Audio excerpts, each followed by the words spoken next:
All right, so get ready because today we're taking a deep dive into the mind of Immanuel Kant. Yeah. I know when you hear that name, you probably think, oh, critique of pure reason or the categorical imperative, like all those, philosophical heavy hitters.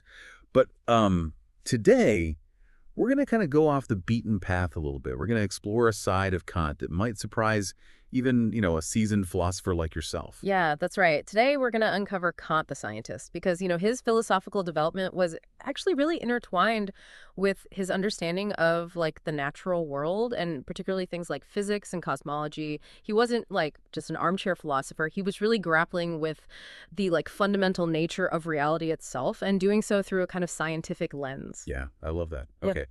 And our guide for this journey is going to be the Stanford Encyclopedia of Philosophy's entry on Kant's philosophical development. Right. It's honestly a treasure trove of information, and it reveals this like fascinating and unexpected story about Kant's intellectual journey. Yeah, and it really challenges like the traditional view of Kant as, just like a late blooming philosopher, focused only on metaphysics and ethics. Recent research has actually suggested that he was engaging with like cutting edge scientific questions from a very young age. That's awesome. Okay, so picture this, right? It's the 18th century, and young Emmanuel is growing up in Königsberg. He's Mhm. spending his days exploring nature with his mother, walking through meadows, learning about plants and animals, gazing at the night sky. Like these really idyllic walks, they actually instilled in him this deep fascination with like natural philosophy. Yeah, it's like those early experiences really planted the seeds for his later scientific inquiries. But this idyllic picture, it contrasts really sharply with like the rigid pietist education that he received at the Collegium Fridericianum. It was a very restrictive environment, very focused on religious dogma and rote learning, which likely really shaped his later views on freedom and autonomy, those ideas he'd grapple with throughout his entire philosophical career. Right. And get this, he excelled in Latin and Greek. Yeah. Classic philosopher material, right? But he really struggled with math, which was, of course, crucial for understanding the scientific advancements of his time. Yeah, and this lack of formal training in mathematics, it's actually key to understanding his approach to science. He wasn't like a number cruncher, he was more of a conceptual innovator. So instead of like getting bogged down in equations, he focused on the big picture, like really trying to grasp the fundamental principles that were governing the natural world. Yeah, that's so interesting. And that brings us to one of his early works, Thoughts on the True Estimation of Living Forces, where he like dives headfirst into one of the hottest scientific debates of the era, the Viva controversy. Right. Now, this controversy was all about the nature of force. Think Descartes versus Leibniz, titans of philosophy and science, clashing over the very essence of motion and energy. Descartes argued that force is simply a quantity of motion, reducible to the product of mass and velocity, what we now call momentum. Leibniz, on the other hand, championed the concept of like living force, arguing that force is something more fundamental, a dynamic essence that can't just be reduced to mere motion. He associated it with what we now understand as kinetic energy, proportional to mass times velocity squared. Oh, okay. So Kant steps into this intellectual arena, and he's not shying away from the challenge at all. He's actually trying to synthesize these seemingly opposing views, arguing that both momentum and kinetic energy are actually legitimate quantities that contribute to a full understanding of force. Yeah, it's a brilliant move. Like instead of siding with one camp or the other, he tries to find a middle ground, the Yeah. way to bridge the gap between these seemingly conflicting viewpoints. And what's really remarkable is that in doing so, he actually foreshadows later scientific discoveries about the relationship between momentum and energy. And remember, this is way before the concept of energy conservation was fully understood. Right. It's like he's intuiting something really profound about the nature of force, even though the scientific language of his time couldn't fully express it. Exactly. And this intuition goes beyond just simply reconciling Cartesian and Leibnizian mechanics. Kant sees force as more than just like a mathematical concept. He sees it as the essence of action, a fundamental principle that actually shapes the very structure of the universe. So this leads us to his concept of the force-space bond, which is crucial to understanding like his later work. It's this idea that force and space are like intimately intertwined, that force actually shapes space, and space in turn kind of governs the action of force. Yeah, and that's like a radical departure from the Newtonian view of space as like a passive container. For Kant, space is an active participant in the unfolding of nature, like shaped and molded by the forces that operate within it. He envisions a dynamic interaction where, like, force expands into the void, creating this field that then gives rise to a scattering of So particles. instead of like a static clockwork universe, we have a universe that's constantly in flux, driven by the interplay of these forces. Exactly, precisely. And this dynamic worldview is fully expressed in his Universal Natural History and Theory of the Sky, where he presents her groundbreaking and, let's be honest, somewhat audacious nebular hypothesis. Yeah, here's where things get really exciting, even for someone who has studied Kant for years. He's not just playing with philosophical ideas, he's proposing this like bold new explanation for the formation of planets, stars, even galaxies. Right, and he's doing it at a time when most people believe that the universe was static and unchanging. The prevailing view was that, the solar system as we know it was created by God in like a single act of creation. But Kant challenges this view, arguing that the universe formed gradually through a natural process of like self-organization. Wow. So he's basically saying that the order and complexity that we see in the cosmos kind of arose spontaneously from this chaotic cloud of particles. Right, and he explains this process in detail, building on his earlier ideas about force and space. He envisions a primordial nebula, this like vast cloud of gas and dust where particles are constantly colliding and interacting under the influence of these like attractive and repulsive forces. And over time, these forces lead to the formation of like denser regions which eventually collapse under their own gravity to form, stars and planets. And this is all happening without any divine intervention. So Yeah. he's essentially proposing like a secular cosmology. Exactly, yeah. And this is where he diverges significantly from Newton, who believed that God's active hand was necessary to maintain the like stability of the solar system.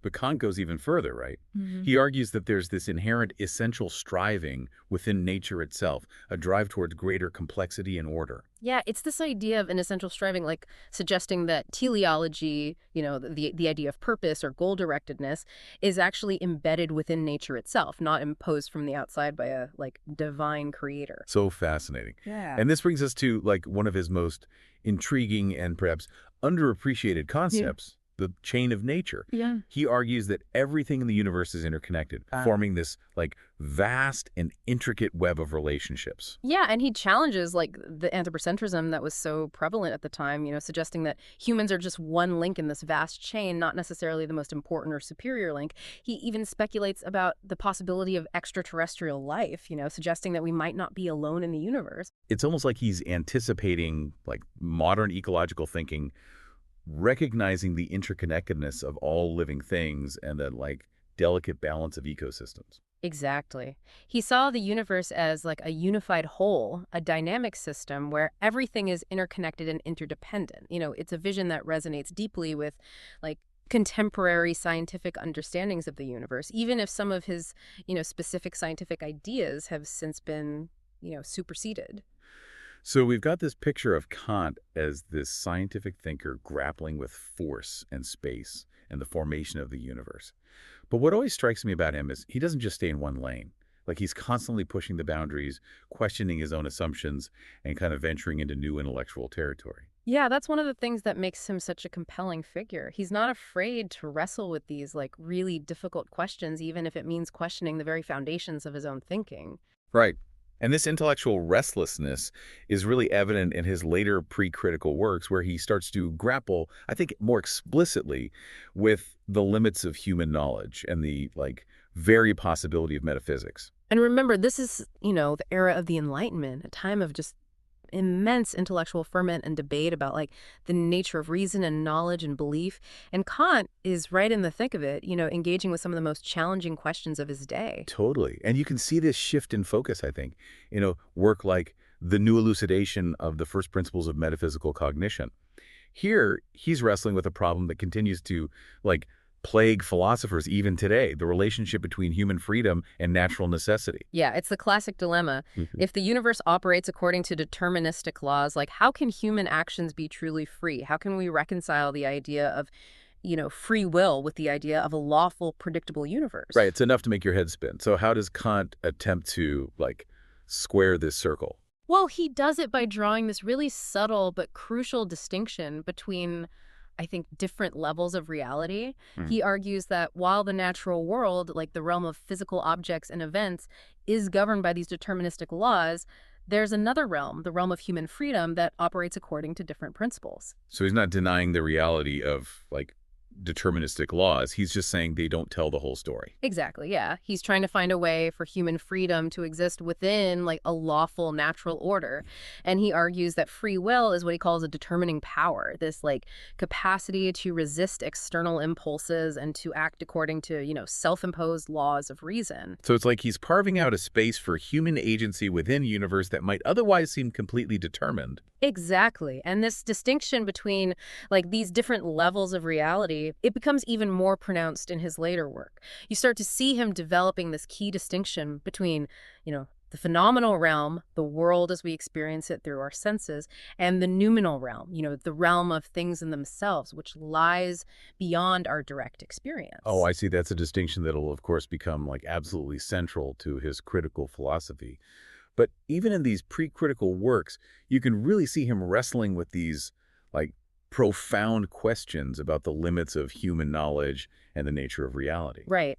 And this struggle, I think, intensifies in his work on the existence of God, the only possible ground of a demonstration of God's existence.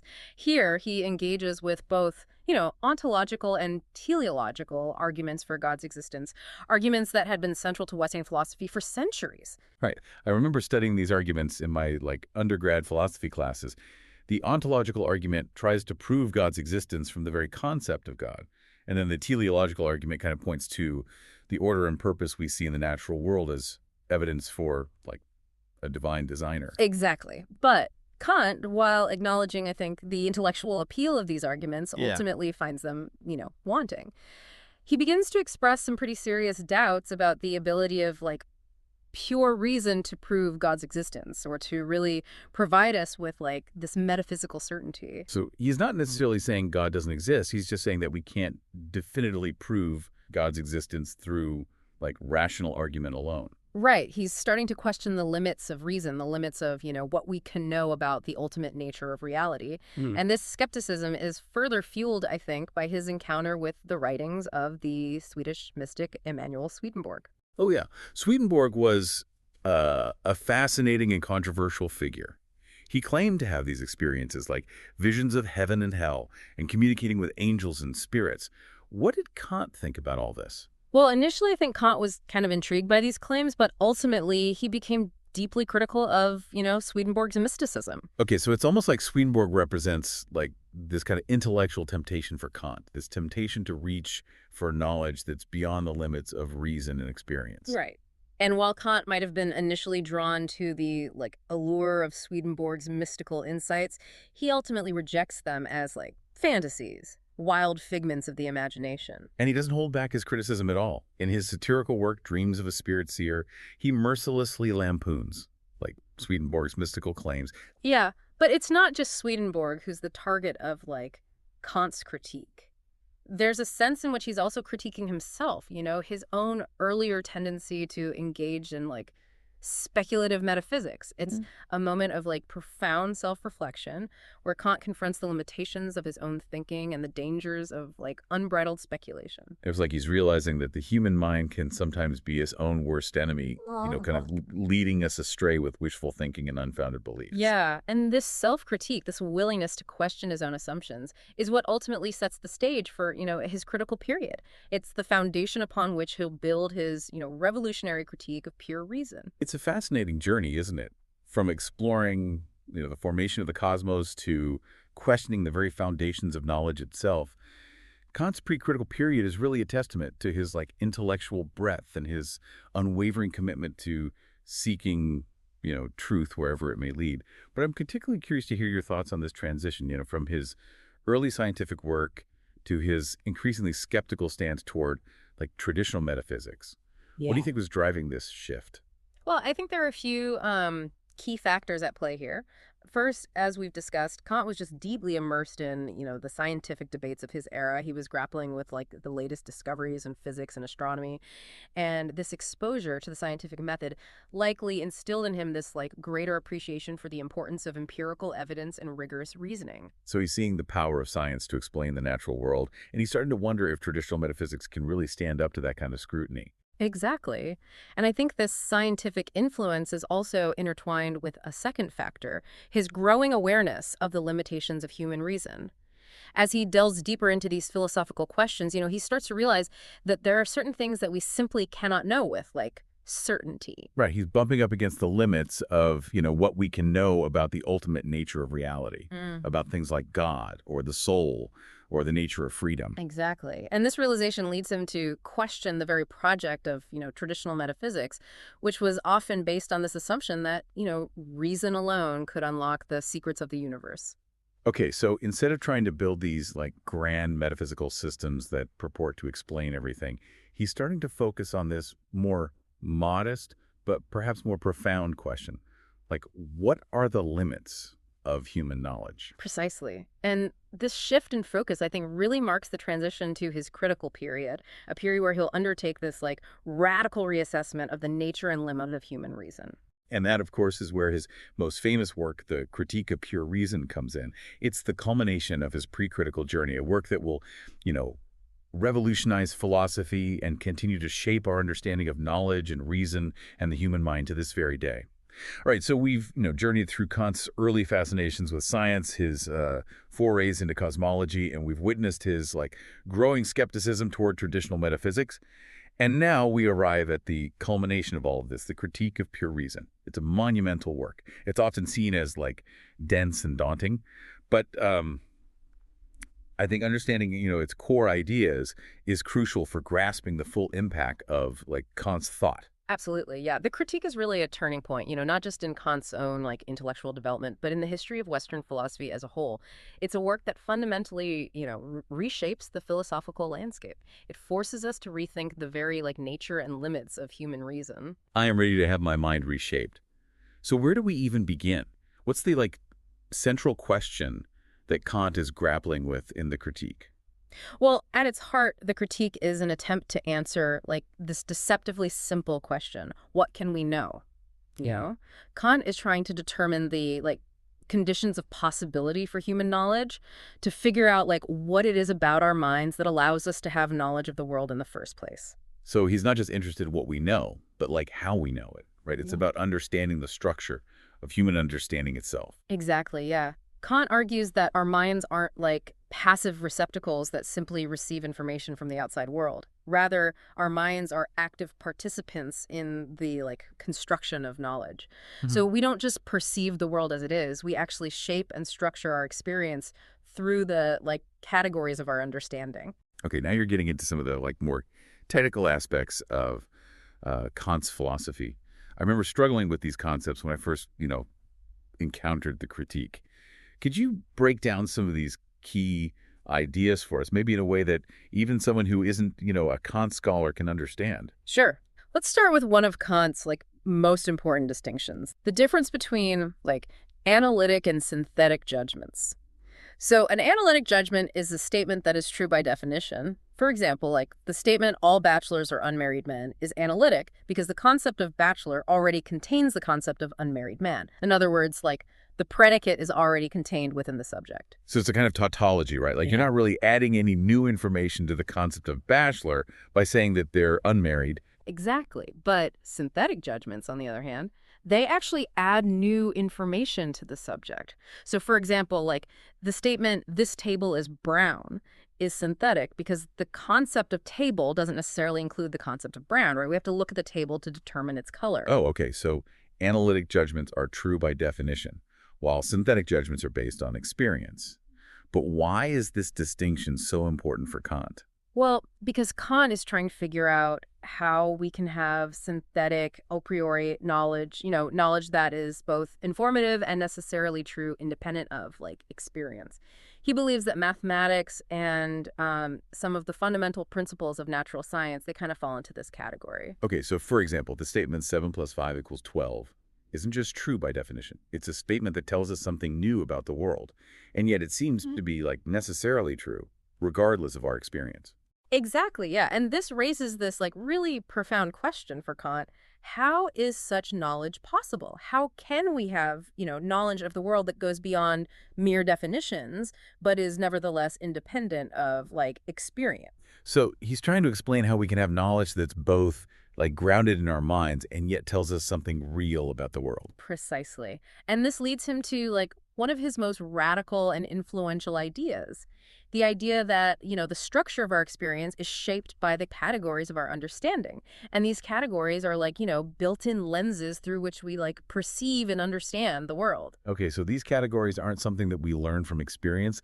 They're like innate, part of the very structure of our minds. Right, exactly. And Kant identifies, a number of these categories, including space and time and causality and substance. He argues that these categories are like necessary conditions for any possible experience. So we can't even have an experience of the world without these categories, like shaping and structuring our perceptions. Exactly. And this means that the world as we experience it, the phenomenal world, as Kant calls it, is not the world in itself, the noumenal world. The phenomenal world is the world as it appears to us, kind of filtered through the categories of our understanding. So there's like a gap, a fundamental distinction between the world as it is in itself and the world as we experience it.